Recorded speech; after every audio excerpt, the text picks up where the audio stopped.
आज आप लोगों को इस सेशन में मेरा स्वागत है। इस सेशन में आप लोग यानी मैथ्स पार्ट 37 के अंतर्गत यूनिट डिजिट इकाई अंक से संबंधित विशेष जानकारियां प्राप्त हैं। ऐसे तो इसके बारे में आप लोग बहुत पहले से ही पढ़ते आ रहे हैं, लेकिन आज का जो सेशन होगा वो कुछ खास होगा। आप लोग कुछ खास बातें अवश्य जानें। तो पहले आप लोग जाने कि आखिर यूनिट डिजिट यानी इकाई अंक क्या हो, कौन कौन इकाई अंक हो सकते हैं। तो साथियों 0, 1, 2, 3, 4, 5, 6, 7, 8 एंड 9, ये जो 10 डिजिट्स होते हैं, इनमें से ही कोई एक इकाई अंक हो सकता है। और इकाई अंक केवल एक होता है। इकाई अंक कितने होते हैं? केवल एक। दो जब हो जाएंगे तो 2 डिजिट्स में एक अंक ही इकाई अंक होगा, और दूसरा होगा तो क्या हो जाएगा? वो दहाई हो जाएगा। जैसे मान लीजिए हमने लिख दिया यहाँ 2345 है, तो इसमें कितने हैं? टोटल 4 डिजिट्स हैं। कितने हैं? 4 डिजिट्स हैं। और नंबर कितना है? 1 है। वो नंबर क्या है? 2345। तो साथियों इसमें इकाई का अंक क्या है? हाँ, केवल 5 है। और 4 क्या है? दहाई का अंक हो गया। 3 क्या है? सैकड़ा का अंक। और 2 क्या है? 1000। ठीक है। अब तो आप लोग जान गए कि इकाई का अंक इसमें क्या है? केवल 5। तो इकाई के अंक केवल 1 हो सकते हैं, और इकाई के अंक इन्हीं 10 डिजिट्स में से कोई एक हो, और कोई दूसरा नहीं हो सकता। क्या जाने? और इकाई का अंक माइनस में कभी नहीं हो सकता, निगेटिव नहीं हो सकता। वो क्या होगा? ऑलवेज प्लस में होगा, पॉजिटिव। जैसे मान लीजिए यहाँ 5 है, तो 5 जो है वो -5 नहीं हो सकता, नेवर। हाँ, जो संख्या होगी या संख्याएं होंगी वो माइनस हो सकती है। जैसे इसको माइनस हम कर सकते हैं। क्या कर सकते हैं? -2345। लेकिन इस संख्या में माइनस जो 5 है, जो इकाई का अंक है, वो कभी भी माइनस नहीं हो सकता। हाँ, संख्याएं माइनस हो सकती हैं, लेकिन संख्याओं में इकाई का अंक, दहाई का अंक, सैकड़ा का अंक, माने कोई एक डिजिट उसमें से माइनस नहीं हो सकता है। हाँ, संख्याएं माइनस हो सकती हैं। हाँ, संख्याएं माइनस होती हैं आवश्यकता में, लेकिन डिजिट कभी भी माइनस नहीं है। अब आप लोग समझिए। ठीक है। तो इकाई का अंक कभी माइनस नहीं हो सकता। यदि माइनस होगा तो उसमें हम क्या करते हैं? +10 जोड़ देते हैं। जैसे मान लीजिए यहाँ -5 है, तो इसको पॉजिटिव करने के लिए, प्लस करने के लिए क्या करते हैं? हाँ, +10 इसमें कर देंगे तो इक्वल टू क्या हो जाएगा? 5। अब आप लोग समझ गए कि यदि माइनस आता है, हाँ, इकाई का अंक, हम इकाई चैप्टर को लेकर के चल रहे हैं, इसलिए फोकस इकाई अंक पर होना चाहिए आप लोगों को भी। तो जो -5 है वो क्या है? इकाई का अंक नहीं हो सकता है। तो नहीं हो सकता है, यदि आ गया सॉल्यूशन के बाद, सिंप्लीफिकेशन के बाद, तब उसको हम प्लस कर देंगे। और उसके लिए क्या करते हैं? +10 जोड़ देते हैं, जो भी माइनस रहेगा। मान लिया -5 है, तो -5 और +10 कर दिए। -3 रहता तो -3 +10 करके, और उसको हम क्या कर देते? प्लस में रिजल्ट लाएंगे, क्योंकि इकाई का अंक हमेशा पॉजिटिव होता है, प्लस में होता है, कभी भी माइनस में नहीं होता। आई रिपीट, संख्याएं माइनस होती हैं आवश्यकता में। ठीक है। चलिए, इतना आप लोग जान गए। अब आए तो इकाई अंक जो होता है, परीक्षाओं में अक्सर प्रश्न बनते हैं वो दो प्रकार के बनते हैं। हाँ, पावर वाले और बिना पावर वाले, यानी घात वाले और बिना घात वाले। और उनमें से हाँ, जो भी रिजल्ट निकलता है उस संख्या का इकाई हम मालूम करना है। तो क्या समझे, जो यूनिट डिजिट होता है उससे संबंधित दो प्रकार के प्रश्न बनते हैं। वो कौन? हाँ, विथ पावर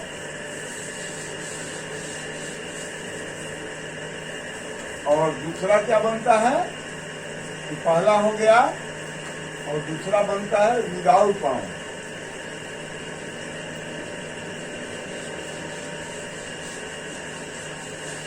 इसका मतलब क्या हुआ? विथ पावर का मतलब घात वाली।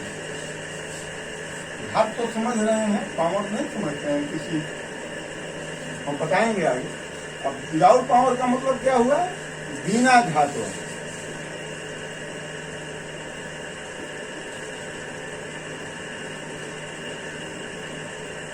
हाँ, विधिवत जाने आप लोग।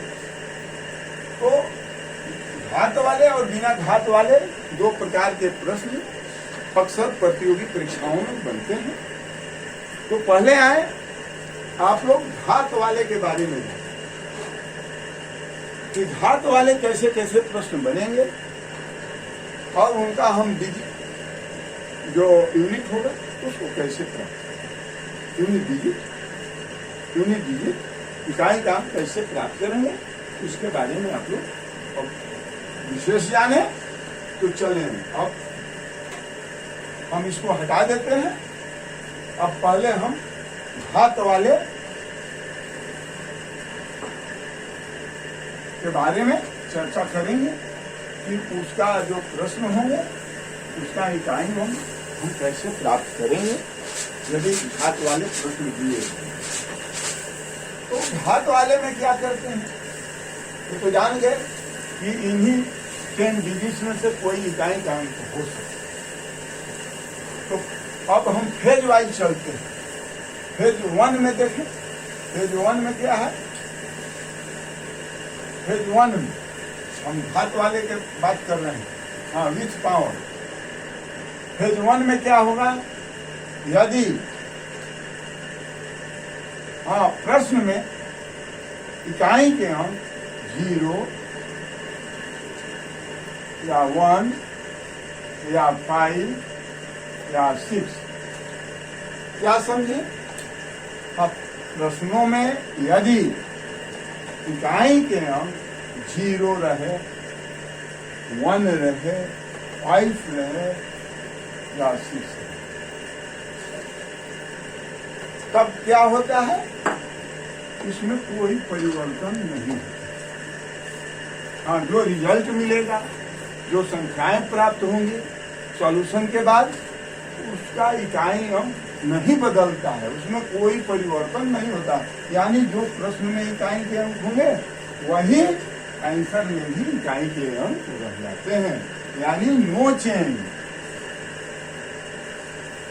नो चेंज का मतलब कोई इसका साइकिल नहीं बनेगा, कोई चक्र नहीं बनेगा, इसमें कोई परिवर्तन नहीं होगा। ज्यों का त्यों बिना सोचे समझे, यदि 0 है तो जो उत्तर होगा, जो रिजल्ट मिलेगा आपको सोल्यूशन, उसमें भी इकाई का अंक 0 होगा। 1 प्रश्न में रहेगा तो उत्तर में भी इकाई का अंक ही यूनिट अंक होगा। यदि प्रश्न में यूनिट का अंक 5 है तो आंसर में भी जो होगा यूनिट का अंक 5 होगा, और 6 रहेगा तो 16 होगा।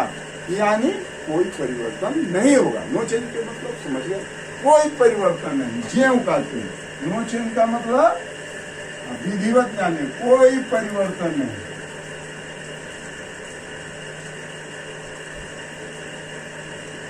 कोई परिवर्तन नहीं, नो चेंज, ज्यों का त्यों। प्रश्न में जैसा है वैसा उत्तर में भी होगा। ठीक है। अब जैसे मान लीजिए प्रश्न के अनुसार आप समझिए, जैसे मान लीजिए है 2, 3, 5 और 0, और इसके पावर में हम कितना हूं लिखेंगे? हम इतना लिखेंगे। उससे गड़बड़ाने की बात नहीं है। पहले जो संख्या दी गई है, जो बेस है, उसमें हम देख लेंगे कि इकाई का अंक क्या है। इकाई का अंक 0 है, तो जो रिजल्ट मिलेगा इसका आफ्टर सॉल्यूशन, उसमें भी इकाई का अंक क्या हो जाएगा, 0 है। चलिए आगे बढ़े। यदि मान लीजिए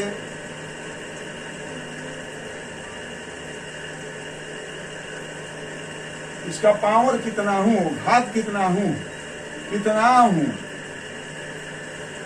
हम इतना लिखें, तब उसमें इकाई के अंक इसमें क्या हो जाएगा, 1 ही रहेगा, कोई परिवर्तन नहीं, नो चेंज, कोई परिवर्तन नहीं। समझ रहे हैं ना, 1 है तो इधर भी 1 है। पावर कितना हूं दे दिया जाए, घात कितना हूं बढ़ा दिया जाए, करोड़ों में, अरबों में, खरबों में, लेकिन कोई परिवर्तन इकाई के अंक में नहीं होगा। जो प्रश्न में रहेगा वही उसके उत्तर में भी हो जाएगा। यानी आफ्टर सॉल्यूशन भी जो संख्याएं प्राप्त होंगी उनमें क्रमशः हाँ इकाई के अंक हाँ जो आवश्यकता अनुसार यही रहेंगे, उसमें कोई परिवर्तन नहीं हो। चलिए आगे और एक एग्जाम्पल देखिए।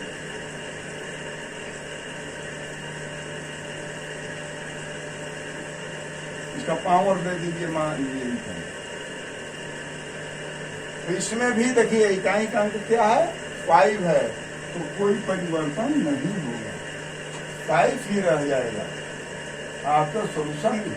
चलिए और देख लीजिए, मान लिया ऐसी संख्या है,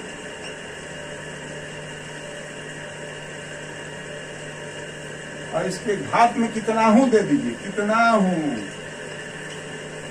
इतना दे दीजिए। चलिए इतना दे दीजिए, बहुत से लोग देख करके घबरा जाएंगे, लेकिन यह ट्रिक ऐसा है कि आप लोग देखते हैं विदाउट एनी पेन पेपर उसे उत्तर दे देंगे।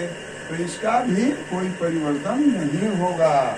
6 है तो हाँ जो प्राप्त संख्या होगी आपके सॉल्यूशन, इसमें भी इकाई का अंक नहीं रहेगा। तो आप लोग समझ गए, इसमें कोई अब दिक्कत नहीं होगी। हाँ तो ये यदि 4 डिजिट्स इकाई के अंक के स्थान पर रहते हैं प्रश्न में, तो उत्तर में भी यही ज्यों का त्यों रहेंगे आवश्यकता अनुसार। चलिए अब इसको हटा देते हैं। अब फेज 2 में चलिए, अब इसको हटा देते हैं।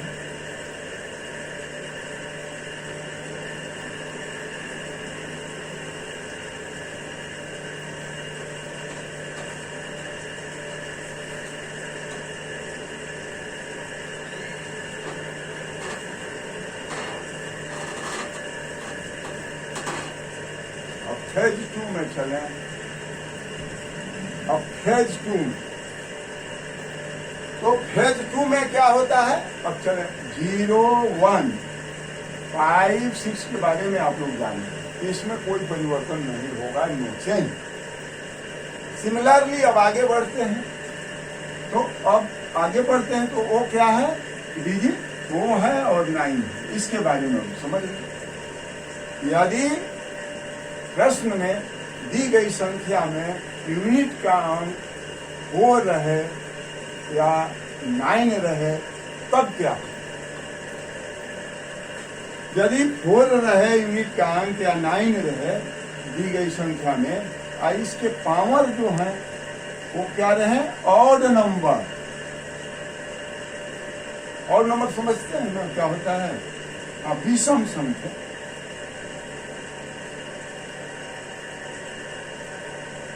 विषम संख्या रहे तो इसमें भी कोई परिवर्तन नहीं होता है, नो चेंज। समझ है ना, इसमें भी कोई परिवर्तन नहीं होगा। कब कंडीशन है या कि उसका पावर जो है वो ऑड नंबर हो, यानी विषम संख्या, तो कोई परिवर्तन नहीं है। जैसे मान लीजिए हम लिख दिए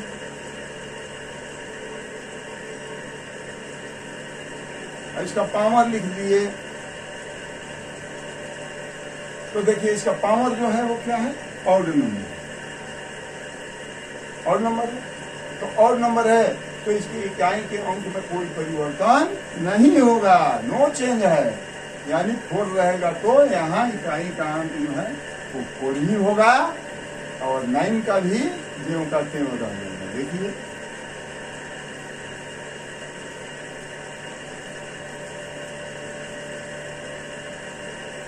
तो इसमें भी इकाई का अंक क्या है 9 है और जो पावर है वो क्या है विषम है। देखिए इकाई का अंक 4 है और पावर क्या है विषम है। यहाँ इकाई का अंक 9 है और पावर क्या है विषम है, तो इसमें भी कोई परिवर्तन नहीं होगा। जो प्राप्त संख्या होगी आपके सॉल्यूशन उसमें भी इकाई का अंक ऑलवेज 9 ही रहेगा और यदि 4 इकाई का अंक है प्रश्न में तो उत्तर में भी क्या होगा प्राप्त संख्या में इकाई का अंक 4 ही होगा, कोई परिवर्तन नहीं, नो चेंज। ठीक है, चल अब तो नो चेंज वाले जान गए। अब आगे बढ़ते हैं, अब इसी फेज 2 में अभी बताएंगे। अब चलिए परिवर्तन कब होगा और क्या होगा उसके बारे में, तो इसको हटा देते हैं। अब विधिवत जानिए बिना पेन पेपर के हल। यदि प्रश्न में दी गई संख्या में यूनिट या 4 हो या 9 हो और उसका पावर जो है घात जो है वो सम संख्या हो, वो क्या हो सम संख्या। पावर क्या हो सम संख्या। सम संख्या को क्या कहते हैं अंग्रेजी में इवन नंबर। इवन नंबर हो तब परिवर्तन होता है। वो कैसे परिवर्तन होता है, वो होता है जब 4 रहेगा और उसका पावर यदि इवन नंबर रहेगा तब यह क्या हो जाता है, जो प्राप्त संख्या होगी आफ्टर सॉल्यूशन तो 4 रहेगा तो क्या हो जाएगा 6 हो जाएगा। सम संख्या रहने पर पावर जैसे मान लीजिए और इसका पावर हम लिख दिए सम संख्या, हो गई ना। सम संख्या यह है ना पावर घात, और यहाँ पर इसका क्या है यूनिट डिजिट 4 रहे और उसका पावर सम संख्या हो तो 4 जो है वो चेंज होकर के क्या हो जाता है 6 हो जाता है। बस देखते देखते उत्तर देंगे, कोई कैलकुलेशन की जरूरत नहीं। ठीक है, और चलो अब 9 को देख ले।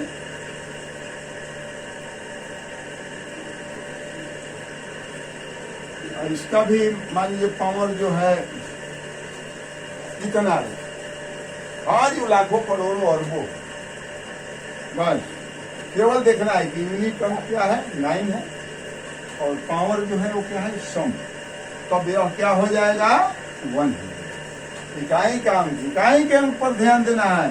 हाँ, इकाई अंक का चैप्टर चल रहा है तो जो भी प्राप्त संख्या होगी आफ्टर सॉल्यूशन तो उसका इकाई का अंक ऑलवेज क्या होगा 1।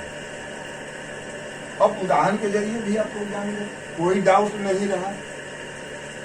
ठीक है, चलें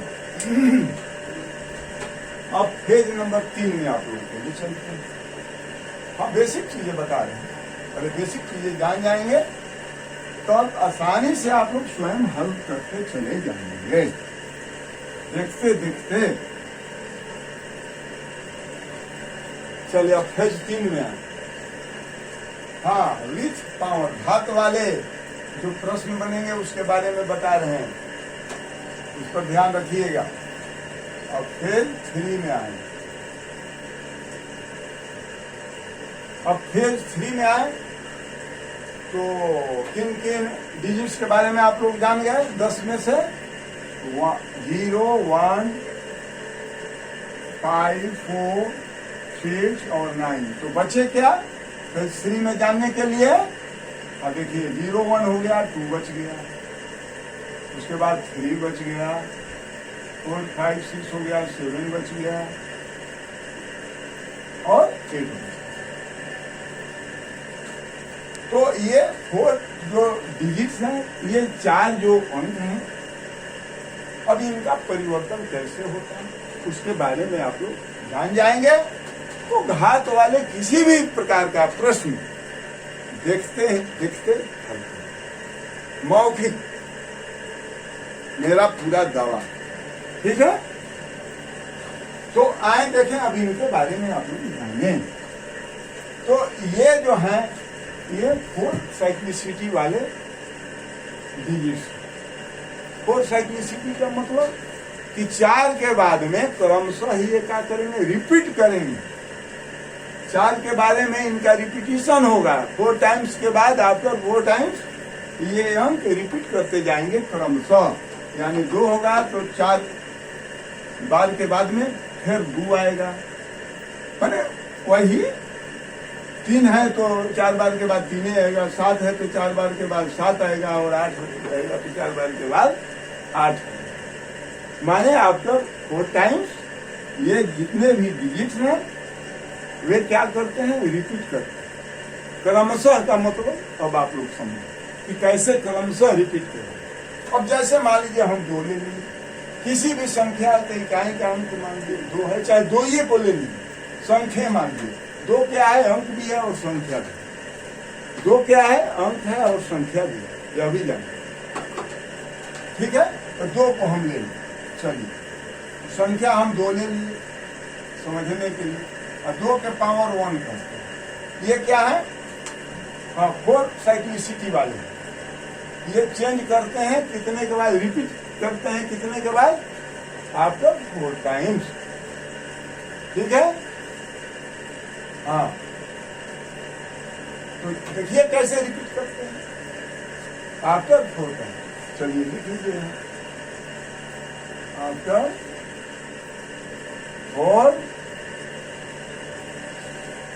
टाइम्स, रिपीटिशन आफ्टर 4 टाइम्स। चलिए पूरा लिख लीजिए, हम आगे लिख देते हैं।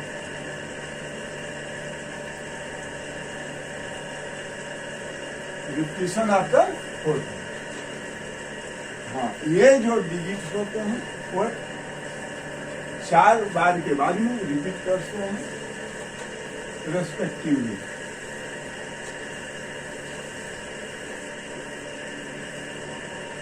रेस्पेक्टिवली का मतलब क्रमशः, हम समझिएगा क्रमशः उदाहरण के जरिए कि कैसे क्रमशः रिपीट करते हैं। चल अब यहाँ चलिए हम 2 संख्या ले लिए, मान लीजिए 2 है, तो कैसे रिपीट करता है इसके बारे में आप देखिए। 2 का पावर 1, तो 2 का पावर 1 का मतलब क्या होता है, 2 × 1 बराबर 2। इकाई का अंक क्या है, 2 है। 2 के पावर 2 कर दिए तो क्या हो गया, 2 × 2 बराबर क्या हो गया, 4 हो गया। इकाई का अंक 2 हो गया। 2 × 3 कर दिए बराबर क्या हो गया, 2 × 2 × 2 बराबर क्या हो गया, 8 हो गया। 2 के पावर क्या किए, 4 कर दिए, बराबर क्या हो गया, 2 × 2 × 2 × 2 बराबर क्या हो गया, 16। अब आगे से अब फिर 2 के पावर क्या किए, 5 कर दिए, तो बराबर क्या हो गया, 2 × 2 × 2 × 2 × 2 बराबर क्या हो गया, 32 हो गया। 2 के पावर क्या किए, 6 कर दिए, 2 × 2 × 2 × 2 × 2 × 2 क्या हो गया, 3 × 6 बराबर क्या हो गया, 64 हो गया। 2 के पावर क्या कर दिए, 7 कर दिए, बराबर क्या हो गया, 2 × 2 × 2 × 2 × 2 × 2 क्या हो गया, 1 2 3 4 5 6 7 बराबर क्या हो गया, हाँ 128 हो गया, हुआ ना। चलिए 2 का पावर 8 कर दी, बराबर क्या हो गया, 2 × 2 × 2 × 2 × 2 × 2 × 2 × 2 1 2 3 4 5 6 7 8 हो गया। तो क्या हो गया, 206। अब आए इतना से आप लोग समझ जाएंगे आसानी से। तो क्या है, यहाँ देखिए 2 का पावर 1 रहा, देखिए रिपीटिशन आफ्टर 4 टाइम्स रेस्पेक्टिवली कैसे हो रहा है। देखिए यहाँ 2 का पावर 1 है तो 2 into 1 हुआ तो बराबर इकाई का अंक क्या हो गया 2 हो गया। और आफ्टर 4 टाइम्स का मतलब 1 प्लस 4 कर देंगे तो हो जाएगा। इसके पावर में प्लस 4 कर देंगे तो आफ्टर 4 टाइम्स हो जाएगा ना। 1 प्लस 4 यानी 5 तो 2 के पावर देखिए 5 हो गया। तो यहाँ इकाई के अंक 2 है तो यहाँ भी इकाई के अंक क्या है 2।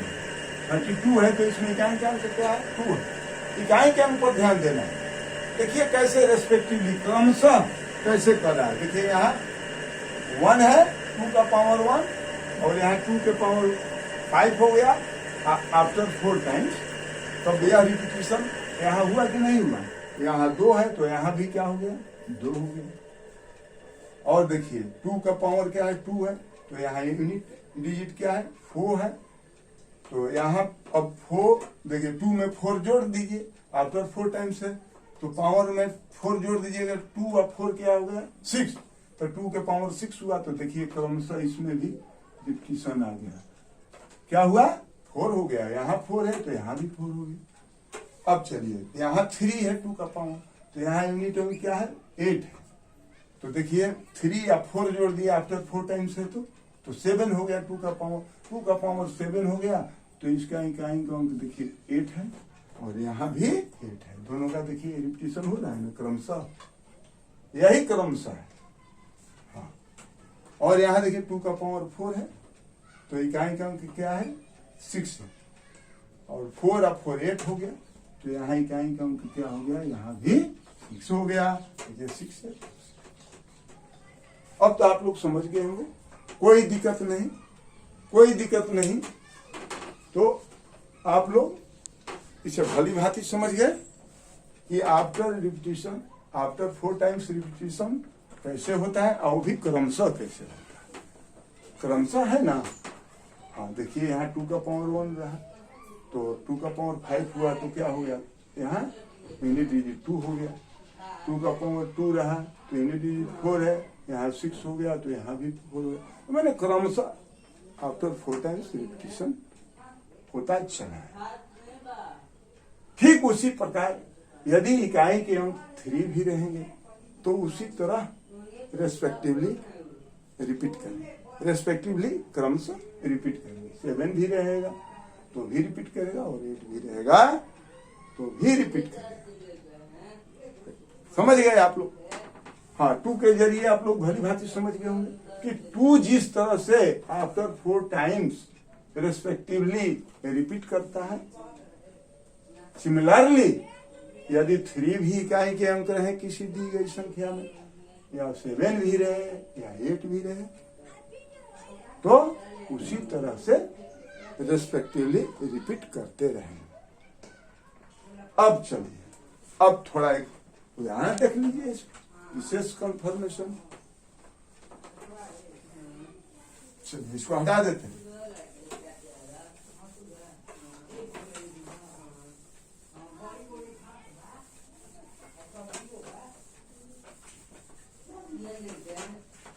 हो गया। चलिए अब जैसे मान लीजिए ये तो मान लीजिए 1 2 3 4 5 6 7 8 आसान उसका पावर रहा तो आप लोग समझ गए। लेकिन पावर मान लीजिए दे दिया जैसे 3 2 5 2 का पावर दे दिया कितना मान लीजिए 2 3 4 दे दी 2 3 4 दे दी तब तो आप लोगों को मुश्किल होगी समझने में।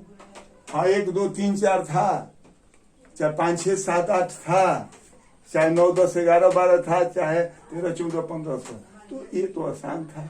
मौखिक के आप लोग 4 टाइम्स के बाद रिपीटिशन को माइंड कर लेते। लेकिन यदि उसका पावर जो घात है वो हजारों में हो सैकड़ों में हो लाखों में हो तब क्या करेंगे। तब उसके लिए क्या करते हैं कि जो आफ्टर 4 टाइम्स है तो उसमें हम आफ्टर 4 टाइम्स का रिपीटिशन प्राप्त करने के लिए उसके घात में क्या करते हैं 4 का भाग दे देते हैं। चलिए 234 जो घात है इसमें हम 4 का भाग दे दिए। अब घात तो सैकड़ों में हो सकता है, हजारों में हो सकता है, नहीं हो सकता, लाखों में हो सकता है, करोड़ों में हो सकता है। उससे घबराना नहीं है। घात में केवल यह 4 साइकिल का, इसका साइक्लिसिटी क्या है 4। इन तीनों डिजिट्स का साइक्लिसिटी क्या है 4 है। इसका चक्र जो है वो 4 के बाद में क्रमशः रिपीट करता है। जैसे कि बताए रिपीटिशन आफ्टर 4 टाइम्स, यानी 4 साइक्लिसिटी का ये चारों डिजिट्स हैं। तो अब इनकी साइक्लिसिटी प्राप्त करने के लिए 4 के बाद में कैसे हम घात का चक्र प्राप्त करेंगे, तो उसके लिए हम क्या करते हैं, उसमें 4 का भाग दे देते हैं। क्योंकि ये 4 साइक्लिसिटी वाले ये डिजिट्स हैं, हाँ रिपीट करते हैं आप तो 4 टाइम, तो 4 का भाग दे देंगे किसमें, घात में। कब देंगे, जबकि यूनिट अंक 2 हो या 3 हो या 7 हो या 8। हाँ, इकाई के अंक पर भी ध्यान देना है। इकाई का अंक 2 रहे या 3 रहे या 7 रहे या 8। और इसके अलावा और जो रेस्ट डिजिट्स बचते हैं उनके बारे में पहले हम बता चुके हैं कि 0 रहेगा, 1 रहेगा, 5 रहेगा, 6 रहेगा, तो कोई परिवर्तन नहीं होगा। पावर कितना होगा, ये सब चीजें हम चर्चा कर चुके हैं अभी।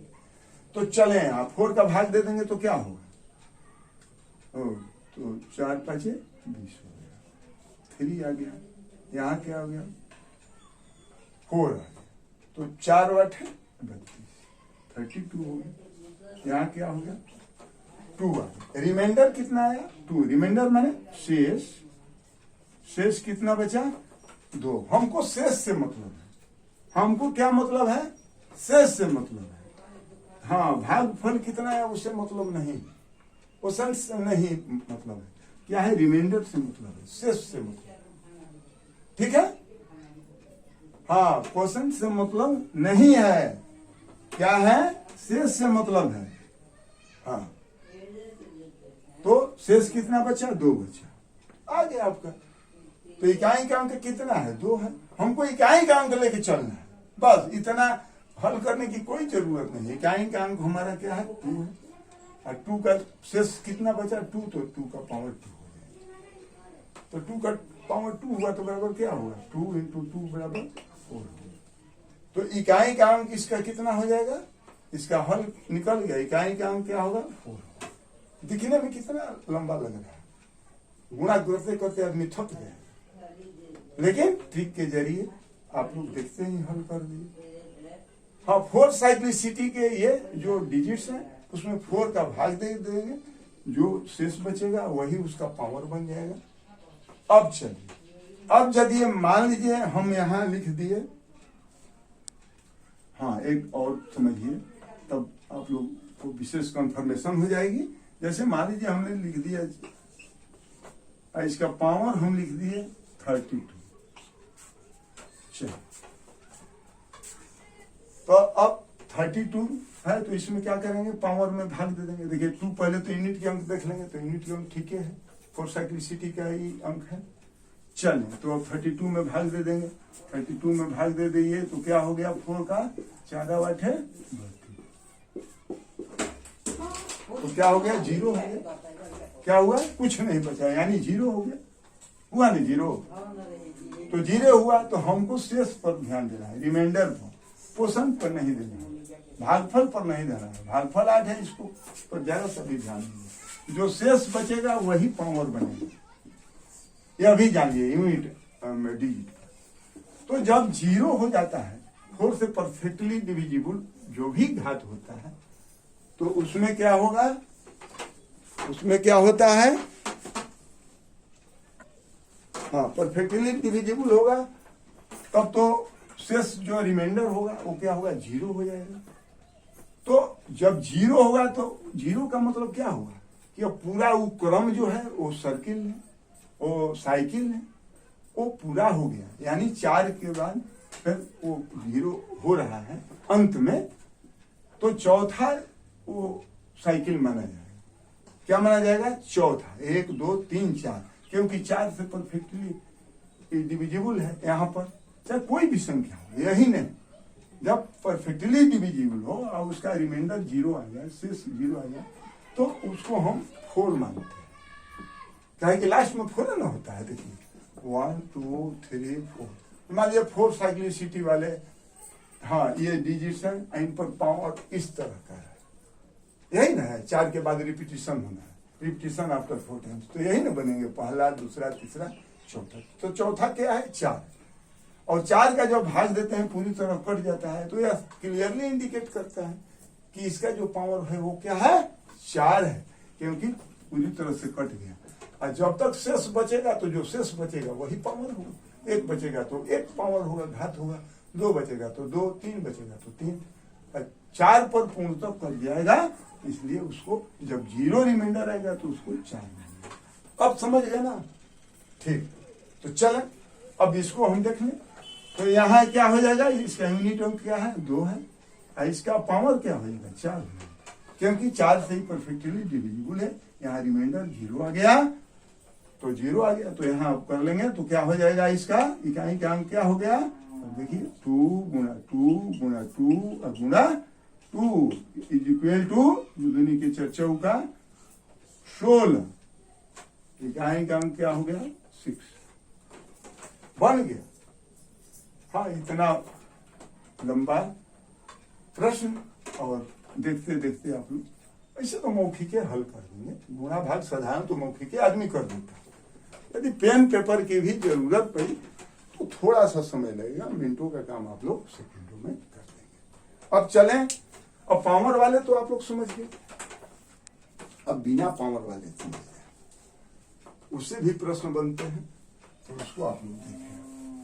अब इसको हटा लेते हैं।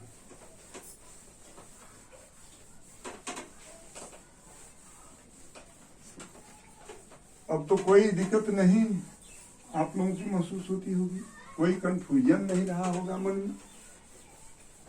चले, तो पावर वाले आप लोग भली भांति समझ गए। अब तो कितना ही लंबा प्रश्न होगा, देखते ही आप लोग। ये बेसिक चीजें हम बता रहे हैं, और इस पर आधारित प्रश्नों को भी आगे चल करके बताया जाएगा। तो चले, अब आप लोग विदाउट पावर,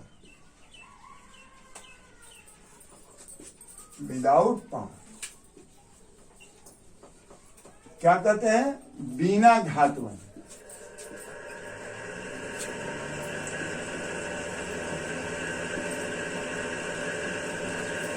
अब बिना घात वाले जब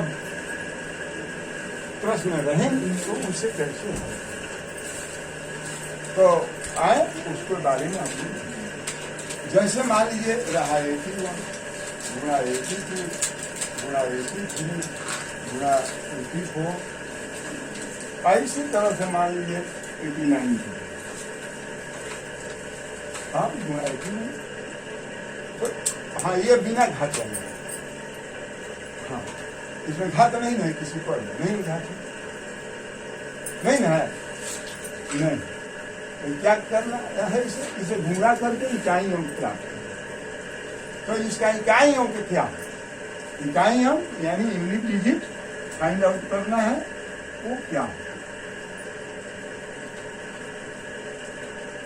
तो देखें यूनिट अंक से हमको काम बस। तो इसमें देख लें, यहाँ 1 है, तो 1 का गुणा क्या करेंगे? 2 से। केवल यूनिट डिजिट को फोकस मारना चाहिए। तो क्या हो गया? 2 हो गया, और 2 का गुणा इसके यूनिट अंक से कर दिए, तो 2 3 आई 6 हो गया, और 6 का गुणा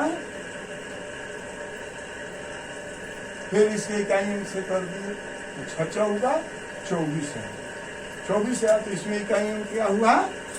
4 हो गया, 4 है ना। और यहाँ 84 के आगे मान लीजिए 85 है ना। तो यहाँ 4 जो है इसका यूनिट अंक, इसके यूनिट अंक से गुणा कर दिया, यहाँ इसमें इससे गुणा कर दिया, तो क्या आ गया? 4 से 5 से गुणा हो गया तो 20 आ गया 20। तो एक बार जब इकाई के अंक 0 मिल गया, यहाँ इकाई के अंक क्या है? 0। तो 0 से और किसी भी अंक से कितना हो वो बड़ा है, लाखों में हो, करोड़ों में हो, अरबों में हो, खरबों में हो, वो जीरो से यदि टकराएगा यानी जीरो से गुणा किया जाएगा तो वो ऑलवेज क्या बन जाता है, जीरो बन जाता है। तो संख्याएं कितनी भी लंबी हैं, इकाइयों भी गुणा करना हो, लेकिन यदि इकाई का अंक उसका जीरो है तो जीरो से गुणा करने पर वो क्या हो जाता है, जीरो। तो इकाई का अंक क्या हो जाता है, जीरो। समझ गए आप? हाँ, इकाई के अंक में जीरो हो तो कितनाओं से यदि गुणा किया जाए तो इकाई का अंक क्या होता है, मालूम होता है, जीरो। अब इस जो यहाँ पर जीरो प्राप्त हुआ 4 और 5 से गुणा करने पर इकाई का अंक, इकाई के अंक के बारे में हम बोल रहे हैं। हाँ, 20 पर मत ध्यान दीजिए। तो जीरो से कितनाहू गुणा कर दिया जाए तो ऑलवेज इकाई का अंक जो है वो जीरो होगा ही। ठीक है, कोई अब डाउट नहीं। तो इससे क्या निष्कर्ष निकला, इसमें भी कुछ ट्रिक्स हैं, उससे आप लोग यदि किसी संख्या का इकाई अंक क्या हो 5, किसी भी संख्या का इकाई अंक 5 हो, इकाई अंक ध्यान रखिएगा, इकाई अंक 5 हो और उसमें यदि विषम संख्या का गुणा किया जाता है, गुणा विषम संख्या को क्या कहते हैं, ऑड नंबर से गुणा किया जाएगा तो क्या होगा, रिजल्ट जो होता है वो इकाई अंक क्या मिलता है, बोलिए, ऑलवेज 5 होता है। इसमें कोई परिवर्तन नहीं होता है। यहां भी देखिए नो चेंज में यह आ गया। ठीक है, तो विषम संख्या यदि रहे और उसमें 5 का गुणा किया जाए, यूनिट अंक यानी 5 रहे और उसमें विषम संख्या का गुणा किया जाए तो जो प्राप्त संख्या होगी उसमें यूनिट अंक भी ऑलवेज क्या होगा, 5 होगा, कोई दूसरा नहीं। और यदि 5 इकाई अंक को उसमें सम संख्या का गुणा कीजिए, सम संख्या, सम संख्या को क्या कहते हैं, इवन नंबर। तो ऑलवेज जो हाँ प्राप्त संख्या होगी उसमें इकाई का अंक क्या होगा, समझ गए आप लोग। अब 5 में यदि 5 इकाई का अंक हो और उसमें सम संख्या से गुणा किया जाएगा तो इकाई का अंक हम कह रहे हैं, यूनिट डिजिट ऑलवेज क्या होगा, 0। और यदि इकाई का अंक 5 हो उसमें विषम संख्या का गुणा किया जाए तो ऑलवेज होगा इकाई का अंक 5। जैसे मान लीजिए, हाँ जैसे मान लीजिए हम 25 कर दिए, इसमें गुणा क्या कर दिए, 27 का कर दिए। समझिए एग्जाम्पल में, तो मान लीजिए इसमें इकाई का अंक क्या है, 25 है, 5 है और यहाँ क्या है 7। तो क्या है, 5 है और यहाँ पर जो 7 है वो क्या है, 27 को लीजिए ना, चलिए 27 को लीजिए। तो 27 क्या है, सम है कि विषम है, तो विषम है। इसमें यूनिट का अंक क्या है, 7 है। तो 5 से और 7 से गुणा करेंगे तो क्या होगा, 35 होगा। तो देखिए इकाई का अंक 5 हुआ है। कितना हो कीजिए, और मान लीजिए 27 3, चलिए इतना करें, फिर यहाँ गुणा कर दिए 8 2 7। चलिए कुछ और कर सकते हैं, उसमें कोई नहीं। तो और यहाँ चलिए हम लिख दिए 5 2 5, इतना हम लिख। तो इसमें देखिए इकाई का अंक क्या है, 5 है और यहाँ इकाई का अंक क्या है, 3 है और यहाँ इकाई का अंक क्या है, 7। तो यानी ये इकाई का अंक जो 5 है इसके साथ हम क्या गुणा कर रहे हैं, विषम संख्या का कर रहे हैं। ये भी विषम संख्या है, यह विषम संख्या है, यह भी विषम संख्या। कितना हूँ विषम संख्या से गुणा कर रहे हैं, कितना हूँ, 1 2 नहीं, हजारों लाखों करोड़ों। तो ऑलवेज रिजल्ट जो मिलेगा उसमें इकाई अंक क्या होगा, 5। यानी 5 गुणा विषम संख्या वो क्या कहते हैं, ऑड नंबर से गुणा होगा, जो प्राप्त रिजल्ट होगा उसमें इकाई का क्या होगा। देखिए आप 5 हो जाता है कि 5 है, 5 से इसके इकाई उनको पूरा कीजिए तो क्या हुआ, 35 है 15, फिर यहाँ 5 हो गया, जैसे 15 मालूम हुआ ना, 5 इकाई में क्या जाएगा। और फिर इसके 5 में जो यूनिट अंक है उसमें इसकी यूनिट अंक को गुना कर दिया तो 5 7 35 आ गया, तो 35 आ गया। तो देखिए क्या, अब उसी तरह से सम के बारे में भी देखें। यदि मान लीजिए यहाँ पर हम लिख दिए, अब गुना लीजिए 32, तो 32 क्या है, सम संख्या, तो सम संख्या है। इसमें देखिए इकाई क्रम क्या है, 5 है, सम संख्या है, तो इसके यूनिट डिजिट से गुना करिए तो देखिए 0 आ जाएंगे। 5 है दूनी 22, तो देखिए इकाई का अंक 0 आ जाएगा।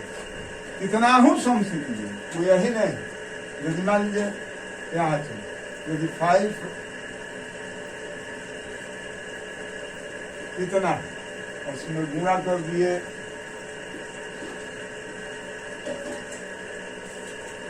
मान लीजिए इतना कर गुणा, तो यह जो है इसका इकाई अंक पहले देख लेंगे तो क्या है, 5 है। और इसमें क्या है, इकाई का अंक क्या है, 4 क्या है, सम है, यानी यह संख्या क्या है, सम है। और इसमें इकाई अंक 5 है, 5 में, और इसका जो ये संख्या है इसका इकाई अंक 4 है। 5 और 4 से गुणा करेंगे तो क्या होगा, 20 लगेगा, इसमें 0 आने। तो इसका मतलब कि 5 में इवन नंबर से गुणा करेंगे तो जो यूनिट डिजिट प्राप्त होगी वह ऑलवेज 0 होगी सम संख्या से करने पर। और विषम संख्या से करने पर हमें विषम संख्या से गुणा करने पर 5 और सम संख्या से गुणा करने पर 0। बस दर्शाओ, अब तो कोई डाउट नहीं है। अब तो इस तरह के प्रश्न कितना हुआ है आप लोग देखते देखते हैं। चलिए अब आगे बढ़ते हैं। हाँ, ये सब बेसिक बातें हैं। हाँ, ये ट्रिक्स है, इसके जरिए आप लोग देखते ही प्रश्नों को, कोई पेन पेपर की आवश्यकता नहीं पड़ेगी। यदि आवश्यकता पड़ी भी थोड़ा बहुत तो मिनटों का काम सेकेंडों में आप लोग करेंगे। आप बशर्ते कि इसको याद करना चाहिए, याद रखना चाहिए। चलिए अब थोड़ा सा आप लोग हाँ फैक्टोरियल के बारे में जाने, उससे भी प्रश्न बने। तो क्या आप जाने, घात वाले, बिना घात वाले और कुछ फैक्टोरियल होता है, उससे भी प्रश्न अक्सर प्रतियोगी परीक्षाओं में बनते हैं, उसके बारे में। वो क्या है फैक्टोरियल। उसको हिंदी में क्या कहते हैं, क्रम गुणी, क्रम गुणी। हाँ, क्रम गुणी, क्रम में, ऑर्डर में हो गुण, तो वही कहा जाता है क्रम गुण। तो जैसे मान लीजिए इसके लिए, जैसे मान लीजिए फैक्टोरियल को हम क्या, फैक्टोरियल हो चाहे कुछ भी हो तो हम इसको ऐसे भी लिख सकते हैं।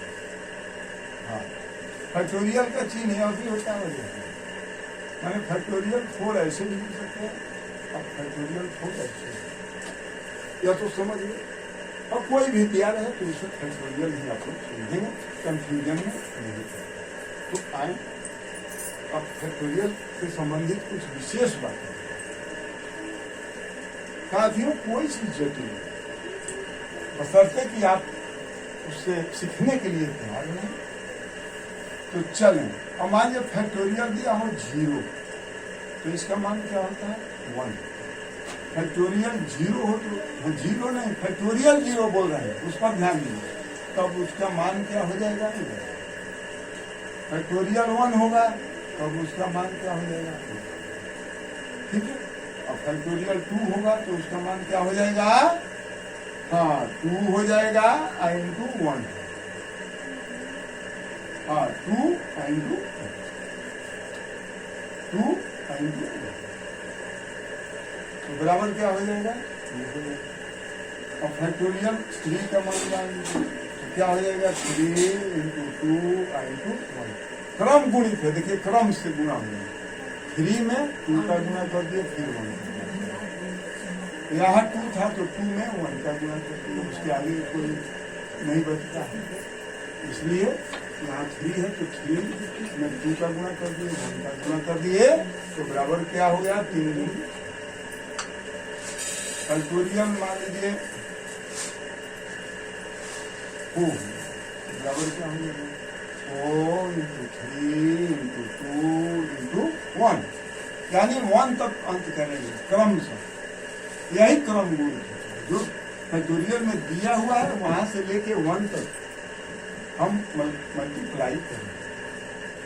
देखिए 4 में क्या किया 3 का कर दिए, 2 का कर दिए, 3 का, और जितने भी नेचुरल नंबर है उनका गुणा हम क्रमशः वहां से करते हैं। नेचुरल नंबर तो जानते हैं कहां से शुरू होता है 1 से शुरू, ठीक है। तो फैक्टोरियल इतना दे दिया 4 हो 5 हो 6 हो, तो वहां से लेकर के और नेचुरल नंबर जहां से शुरू होता है वहां तक गुणा क्रम से हम करते हैं। फैक्टोरियल 4 है तो इसमें 4 के पहले क्या आता है 3 का गुणा करके, उसके पहले क्या आता है 2 आता है, उसके पहले, और नेचुरल नंबर का 1 से शुरुआत होती है। तो देखिए 1 तक पहुंच गए, तो अब यहाँ इसका रिजल्ट क्या मिला 4 × 12 × 24। अब फैक्टोरियल 5 है तो बराबर क्या हो गया 5 और 4 × 3 × 2 × 1 बराबर क्या होगा 5 का 20 7 × 120। अब इसी तरह से आगे हम बढ़ते चले, इसमें कोई दिक्कत नहीं, ठीक है।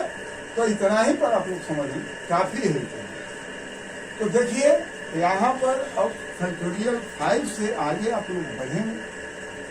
फैक्टोरियल पर ध्यान दीजिएगा, केवल 5 नहीं, फैक्टोरियल 5 से आगे, फैक्टोरियल 5 या फैक्टोरियल 5 से आगे का मान क्या होता है 0।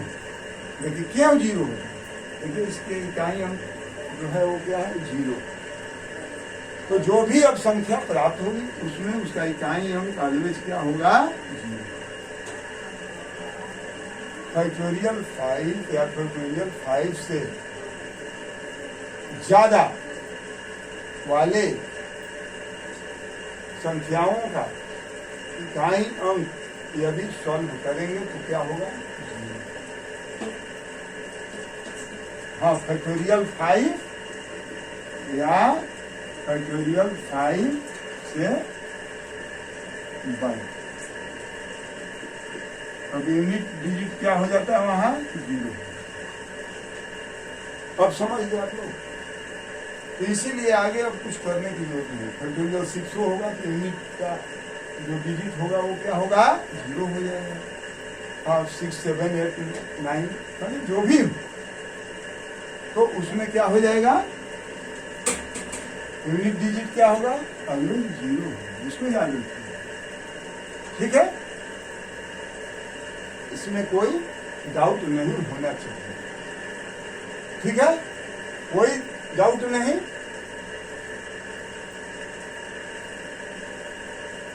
नहीं ना, अब कहिए कि 4 5 से यदि कम रहेगा तो क्या होगा। अब 5 से ऊपर तो यूनिट डिजिट मान लिया 0 हुई है, ठीक है। लेकिन अभी तो आप लोग कह सकते हैं कि 5 से यदि ऊपर होगा मैंने कम होगा, या 5 से ज्यादा को तो जान गए, अब 5 से कम वाले पर क्या होगा, यानी फैक्टोरियल 0 होगा तो क्या होगा 1 होगा तो क्या होगा फैक्टोरियल 2 होगा तो फैक्टोरियल 3 होगा तो फैक्टोरियल 4 होगा तो यूनिट डिजिट क्या होगा। तो उस हालत में क्या होगा 0 का देखिए 1 हो जाएगा इकाई का, 1 का 1 हो जाएगा इकाई अंक, हाँ फैक्टोरियल 1 का 1 हो जाएगा इकाई का अंक, फैक्टोरियल 2 का इकाई अंक 2 हो जाएगा, फैक्टोरियल 3 का इकाई अंक 6 हो जाएगा, और फैक्टोरियल 4 का इकाई अंक। अब तो आप लोग जान गए, 1 से 4 तक जान गए, फैक्टोरियल 1 से 4 तक जान गए, और 5 से ऊपर भी आप लोग काम खत्म, बस इतना ही करना, और इकाई अंक आसानी से आप लोग प्राप्त कर सकते, इसमें कोई डाउट नहीं होना चाहिए,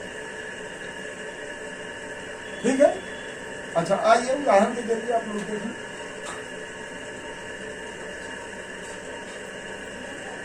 हाँ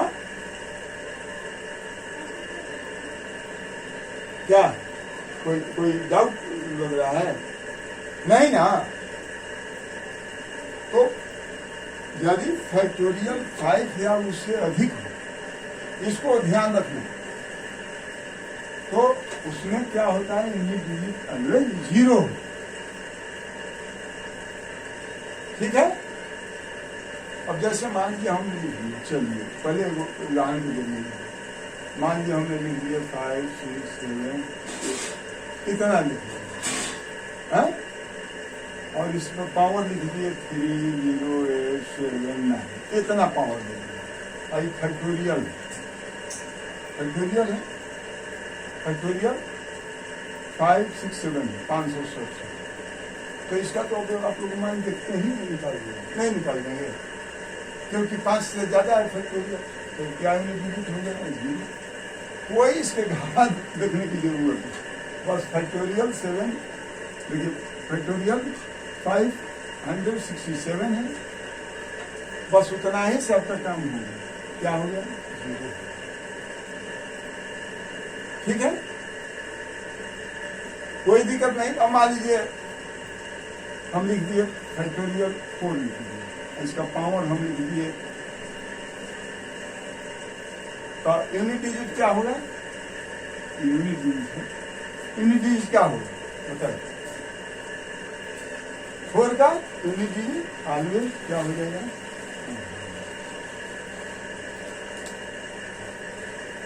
देखिए 4 है, फैक्टोरियल 4 है, इसका यूनिट डिजिट क्या है?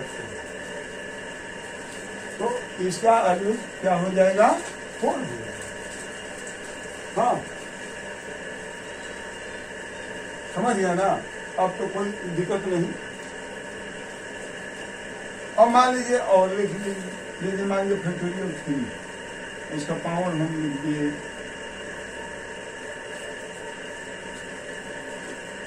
मान लीजिए इतना पावर, तो इसका यूनिट डिजिट क्या हो जाएगा? 3 का देखिए यूनिट डिजिट क्या है? 6। फैक्टोरियल 3 है, फैक्टोरियल 3 का यूनिट डिजिट क्या है? 6। यही आंसर है, कोई कैलकुलेशन की जरूरत नहीं। समझ गए? हाँ, चलें तो आज बस इतना। हाँ, समय को ध्यान में रखते हुए आज बस इतना ही। हाँ, अगले सेशन में और फैक्टोरियल से संबंधित प्रश्नों को हम हल कराएंगे, नाना प्रकार के, और चाहे जो भी हो, विथ पावर हो, विदाउट पावर हो, जो कि अक्सर परीक्षाओं में प्रश्न बनते हैं, उन्हें हल कराएंगे। तो ठीक है, आज बस इतना। यदि सेशन अच्छा लगे साथी, तो आप लोग लाइक और सब्सक्राइब करना न भूलेंगे, और इन्हें अपने दोस्तों के बीच अवश्य शेयर करें। और अगला सेशन बहुत शानदार होगा, और आप लोग कभी भी प्रतियोगी परीक्षाओं में यूनिक डिजिट प्राप्त करने में पीछे नहीं। तो ठीक है, आज बस इतना। पुनः आप लोगों को इस सेशन में मेरा स्वागत है। जय हिंद।